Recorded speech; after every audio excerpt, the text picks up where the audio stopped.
नमस्कार, स्वागत है आप सभी का आपके अपने YouTube चैनल में। मैं शिवम श्रीवास्तव आज की रीजनिंग क्लास में आप सभी का स्वागत करता हूं। आज हमें पढ़ना है लेटर मैट्रिक्स। तो लेटर मैट्रिक्स को पढ़ते हैं, आइए स्टार्ट करते हैं आज का सेशन। देखिए लेटर मैट्रिक्स का क्वेश्चन दिया हुआ है, ऐसे दो बॉक्स दिए जाते हैं और नीचे एग्जाम्पल दिया जाता है, फिर क्वेश्चन पूछता है और चार ऑप्शन दिए रहते हैं। उन चार ऑप्शनों में से बताना है कि कौन सा ऑप्शन सही होगा। तो देखिए लेटर मैट्रिक्स के सवाल को लगाने से पहले लेटर मैट्रिक्स के बारे में कुछ जान लें, रो और कॉलम के बारे में जान ले, पंक्ति और स्तंभ। रो माने पंक्ति और कॉलम माने स्तंभ होता है। रो अर्थात पंक्ति और कॉलम अर्थात स्तंभ के बारे में जान ले। तो देखिए रो क्या होती है, पंक्ति क्या होती है। देखिए जो आपकी हॉरिजॉन्टल लाइंस होती हैं, क्षैतिज लाइन होती हैं, वो आपकी पंक्ति कहलाती हैं। तो देखिए जो इसमें हॉरिजॉन्टल लाइन है, ये आपकी सभी क्या है, हॉरिजॉन्टल लाइन है। तो ये सभी क्या हो जाएंगी, पंक्ति हो जाएंगी। तो ये आपका क्या हो गया, देखिए ये आपका हो जाएगा रो। जो आपकी क्षैतिज पंक्तियां हैं, हॉरिजॉन्टल लाइन है, तो वो सब क्या हो जाएंगी, रो हो जाएंगी। इसी प्रकार इसमें भी देखिए ये आपका 9KABLKG, ये जो ऐसे लिखा है, ये सभी क्या हो जाएंगी, आपकी रो हो जाएंगी, पंक्ति हो जाएंगी। तो जो ऐसे लिखा है आपकी हॉरिजॉन्टल लाइंस है, ये सभी क्या हो जाएंगी, पंक्ति हो जाएंगी, आपका रो हो जाएगा। आगे देखिए जो आपका वर्टिकल लाइन है, जो आपकी वर्टिकल लाइंस है, ऊर्ध्वाधर लाइनें हैं, जो आपकी ऊर्ध्वाधर लाइनें हैं वो क्या हो जाएंगी, कॉलम हो जाएंगे, स्तंभ हो जाएंगे। तो देखिए ये आपकी सभी क्या हैं, ऊर्ध्वाधर लाइनें हैं। ऐसे आपकी सभी ऊर्ध्वाधर लाइनें हैं, तो ये आपकी क्या हो जाएंगी, स्तंभ हो जाएंगी। तो देखिए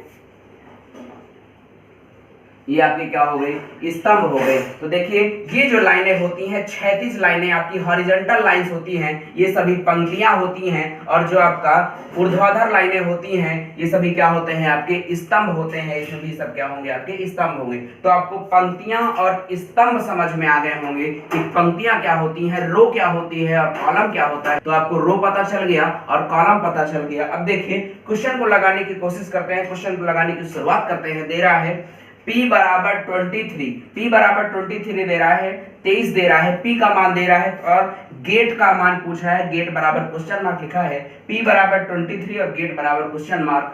P का मान दे करके और गेट का मान पूछ रहा है, P का मान दे करके गेट का मान पूछ रहा है। तो देखिए एग्जाम्पल दिया गया है। एग्जाम्पल क्या दिया है, P बराबर 23। अब देखिए एग्जाम्पल दिया है, अब क्या करना है कि सबसे पहले यह देखते हैं कि हमारा जो एग्जाम्पल है वो किस आधार पर है, रो से कॉलम है या कॉलम से रो है।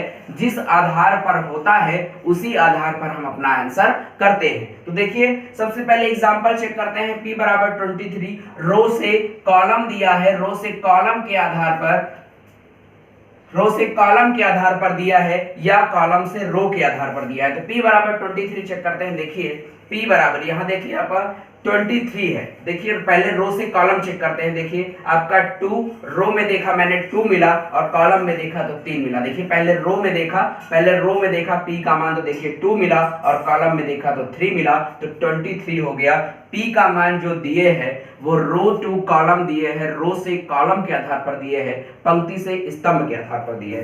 तो जिस आधार पर एग्जाम्पल होगा उसी आधार पर, उसी तरह से हम अपना आंसर करेंगे। तो जो हमारा आंसर होगा वो किस प्रकार से हम करेंगे, रो टू कॉलम करेंगे। क्यों, क्योंकि जो हमारा एग्जाम्पल है वो रो टू कॉलम मिला है। जिस आधार पर एग्जाम्पल होता है, जिस तरह एग्जाम्पल होता है उसी तरह आंसर करते हैं। तो जो एग्जाम्पल मिला है वो रो टू कॉलम मिला है, तो उसी आधार पर हम अपना आंसर करेंगे।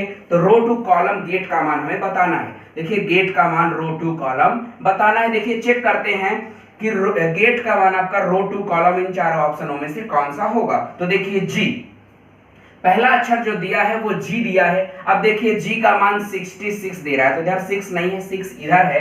तो देखिए G का मान 66 है क्या, रो से कॉलम के आधार पर। तो देखिए G का मान 66, पहले रो में देखेंगे, देखिए 6 मिला, फिर कॉलम में देखेंगे 6 मिला। तो G का मान 66 रो से कॉलम के आधार पर सही है। आगे देखिए A का मान 69, A का मान 69। अब देखिए 6 और 9 है तो इस वाले में होगा। अब देखिए 6 ये है, 6 ये है, आपका 9 ये है। अब देखिए A का मान 69 दे रहा है, तो बताइए A का मान 69 है क्या। देखिए 6 और 9, यहाँ पर देखिए A होना चाहिए। अगर 69 दे रहा है तो यहाँ पर A होना चाहिए, जबकि A नहीं है। तो यहाँ पर जो A का मान 69 दे रहा है वो आपका रो टू कॉलम के आधार पर नहीं मिला। तो जो हमारा ये आपका जो ऑप्शन दिया गया है, पहला ऑप्शन, ये क्या हो गया, गलत हो गया। तो आपका जो पहला ऑप्शन दिया है वो नहीं होगा। आगे देखिए दूसरा ऑप्शन चेक करते हैं। जी का मान दे रहा है 88 88, जी का मान 88 दे रहा है। देखिए पहले में जी का मान 88 दे रहा है। देखिए चेक करते हैं रो टू कॉलम के आधार पर। देखिए 88 है तो इसमें होगा। अब देखिए पहले रो में देखना है तो देखिए जी यहाँ पर है, 8 यहाँ पर, तो देखिए जी का मान 8, रो में 8 मिल रहा है और कॉलम में भी 8 मिल रहा है, तो रो टू कॉलम के आधार पर जी का मान 88 सही है। तो देखिए जी यहाँ पर 88 सही है। आगे देखिए ए का मान 75 सही है क्या, रो टू कॉलम के आधार पर ए का मान 75, तो देखिए 75 इधर मिलेगा, तो ए आपका ये हो गया। पहले रो में देखेंगे तो 7 और कॉलम में देखा तो 5, 75 हमें रो टू कॉलम के आधार पर मिल रहा है, तो ए का मान भी 75 सही है। आगे देखिए टी का मान 43, अब देखिए 4 और 3 तो इधर होगा। अब देखिए टी का मान 43 लाना है रो टू कॉलम के आधार पर, तो टी का मान 43, तो 4 ये और 3 ये, तो देखिए इसमें होना चाहिए। तो देखिए टी का मान यहाँ पे मिला, तो पहले रो में देखा तो 4 है, फिर कॉलम में देखा तो 3 है, अर्थात 43 रो टू कॉलम के आधार पर टी का मान सही है। अभी देखिए लास्ट में चेक करते हैं ई का मान, लास्ट में देखते हैं ई का मान 21 है क्या, रो टू कॉलम के आधार पर ई का मान 21 है क्या, तो देखिए 21 है तो इसमें होगा। अब ई का मान 21 लाना है, तो देखिए 2 ये है और 1 ये है, तो यहाँ पर हमें ई मिलना चाहिए। तो रो टू कॉलम के आधार पर देखा, पहले रो में देखा तो 2 है, कॉलम में देखा तो 1 है, तो आपका 21 हो गया। तो देखिए सभी अक्षरों के मान रो टू कॉलम के आधार पर सेकंड ऑप्शन में लिखे गए हैं, तो जो हमारा सेकंड ऑप्शन है वो क्या हो जाएगा, सही हो जाएगा। जो दूसरा ऑप्शन दिया गया है वो क्या हो जाएगा, सही हो जाएगा। तो यहाँ पर हमारा दूसरा ऑप्शन जो था वो सही हो गया। क्या करना है, देखिए करना क्या है कि सबसे पहले हमें यह देखना है कि जो हमारा एग्जाम्पल दिया गया है वो किस आधार पर है, रो से कॉलम है या कॉलम से रो है। जिस आधार पर हमारा एग्जाम्पल होता है उसी आधार पर हम अपना आंसर करते हैं। तो इसको नोट कर लीजिए, इसके बाद जो मैं बोल रहा था उसको नोट के रूप में लिख लेते हैं। इसको नोट करिए, आप पहले इसको नोट करिए। तो देखिए आपने इसको नोट कर लिया होगा, ये क्वेश्चन नोट कर लिया होगा। देखिए तो मैं इसको मिटा देता हूं, इसको मिटा देता हूं, और जो मैं अभी बोल रहा था वो नोट के रूप में लिख लेता हूं। क्या बोल रहा था मैं, क्या बताया था आपको कि सबसे पहले यह देखते हैं कि दिया गया एग्जाम्पल किस आधार पर है, रो से कॉलम है या कॉलम से रो है। जिस आधार पर होगा उसी आधार पर हम अपना आंसर करेंगे। तो इसको मिटा देता हूं, देखिए इसको मिटा देता हूं। नोट लिखिए, नोट लिखिए, देखिए नोट लिखते हैं, नोट लिखते हैं। सबसे पहले यह देखते हैं कि दिया गया एग्जाम्पल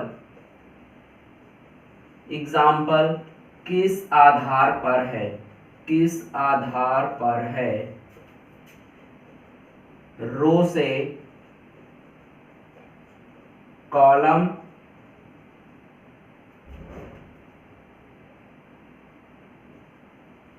रो से कॉलम या कॉलम से रो।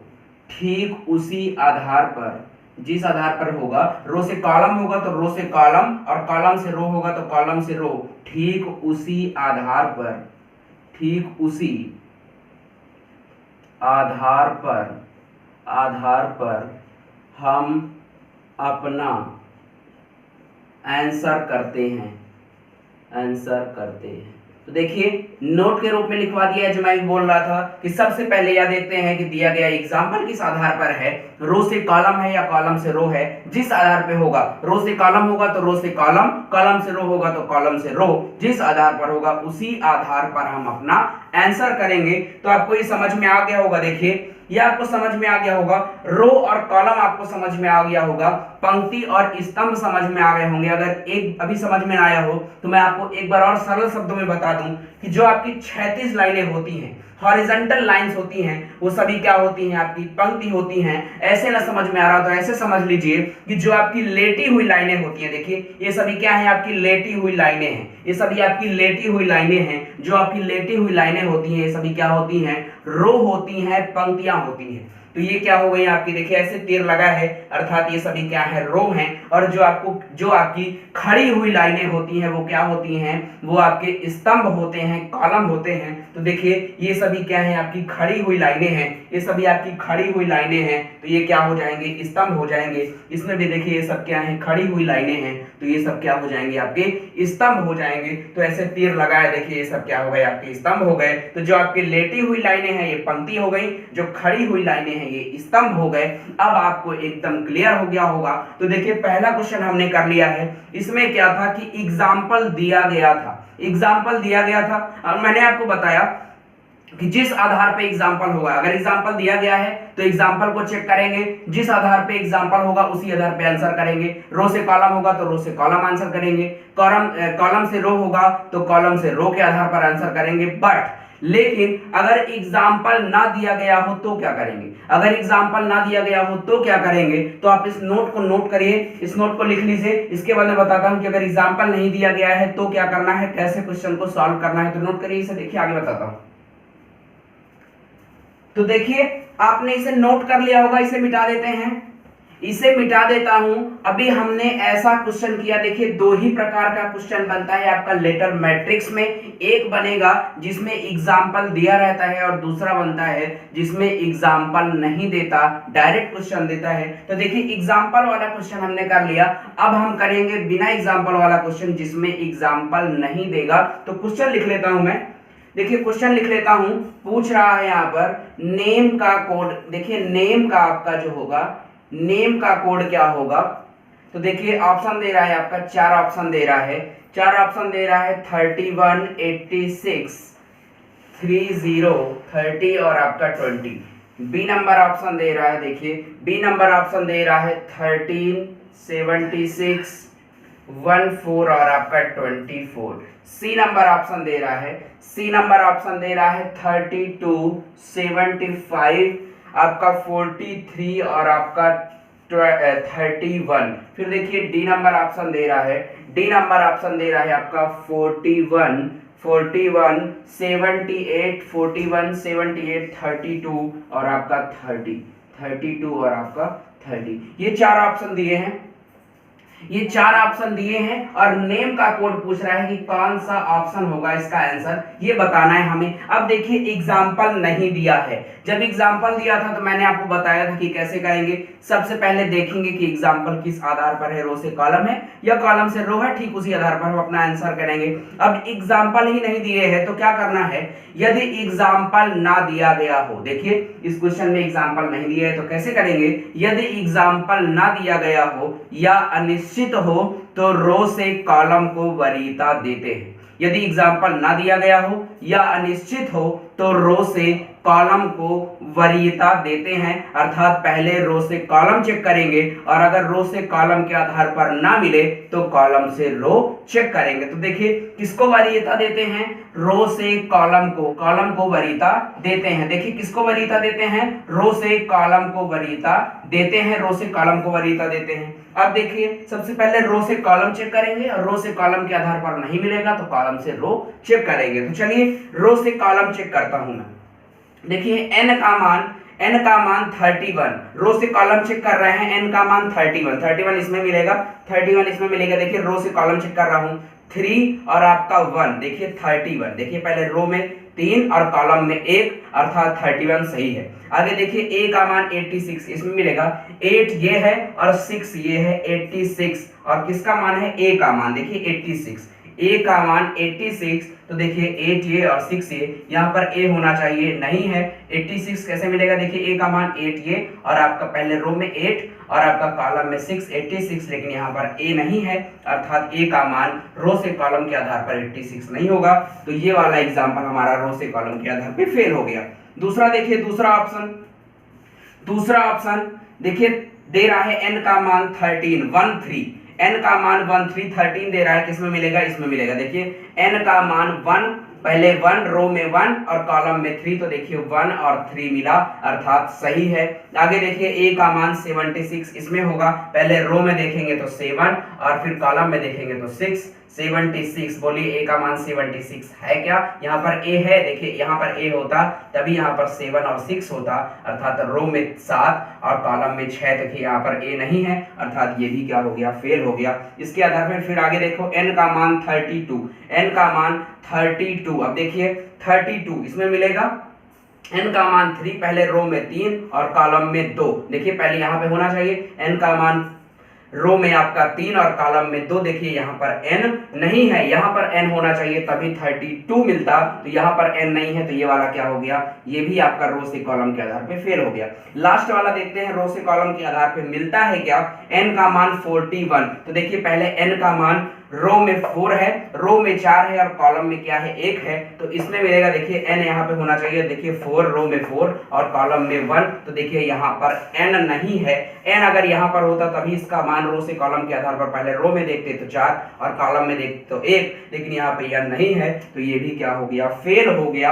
अब देखिए हमने चारों ऑप्शन चेक किए, सबसे पहले रो से कॉलम के आधार पे वरीयता दी, रो से कॉलम को वरीयता दी, सबसे पहले रो से कॉलम के आधार पे चेक किया तो हमें चारों ऑप्शन क्या हो गए, फेल हो गए, चारों ऑप्शन सही नहीं हैं। तो रो से कॉलम के आधार पर चेक करने पर कोई भी ऑप्शन नहीं मिला। अब रो से कॉलम को वरीयता देने के बाद क्या करेंगे, अगर रो से कॉलम के आधार पर ना मिले तो क्या करेंगे, कॉलम से रो चेक करेंगे, कॉलम से रो चेक करेंगे। अब देखिए रो से कॉलम के आधार पे चेक कर चुके हैं, अब कॉलम से रो के आधार पे चेक करेंगे। तो देखिए चेक करते हैं कॉलम से रो के आधार पर n का मान 31 है क्या। अब देखिए कॉलम से रो चेक कर रहे हैं तो सबसे पहले कॉलम में देखेंगे फिर रो में देखेंगे। तो देखिए n का मान 31 पहले कॉलम में देखना है, तो देखिए पहले कॉलम में 3 और रो में 1, कॉलम में 3 रो में 1, देखिए कॉलम में 3 है और रो में 1, यहाँ पे n होना चाहिए। तो देखिए पहले कॉलम में देखा तो 3 मिला और फिर आपका रो में देखा तो 1 मिला, अर्थात 31 आपका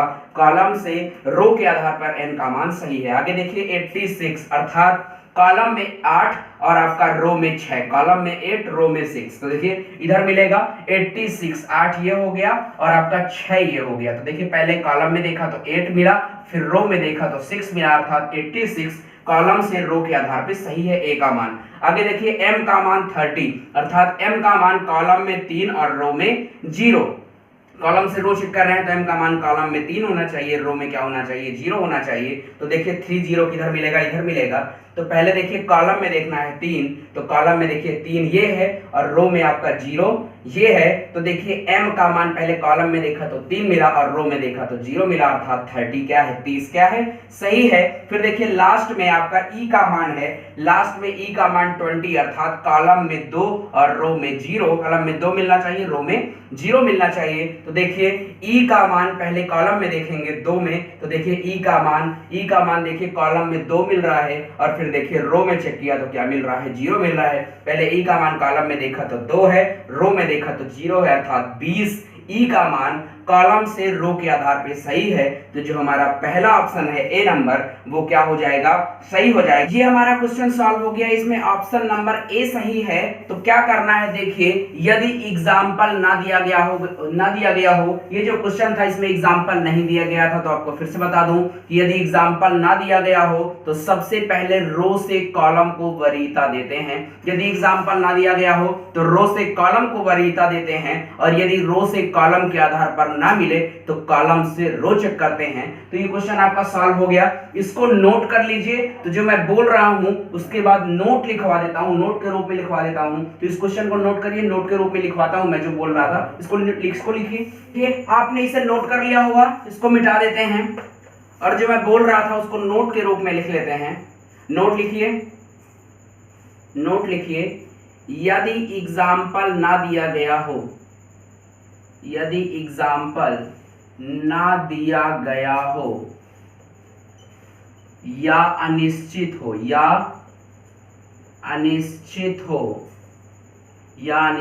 हो तो रो से कॉलम को वरीयता देते हैं।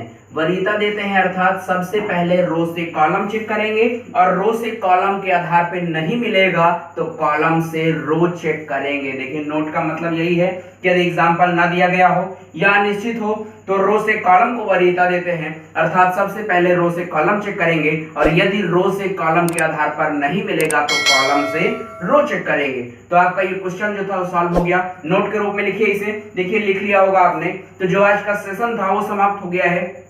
आपको लेटर मैट्रिक्स बहुत ही बढ़िया ढंग से समझ में आई होगी, मुझे ऐसी पूरी उम्मीद है। तो आज का जो सेशन था वो समाप्त हुआ। मिलते हैं आपसे अगले वीडियो में। आज के लिए इतना ही। धन्यवाद, नमस्कार, thank you, love you all.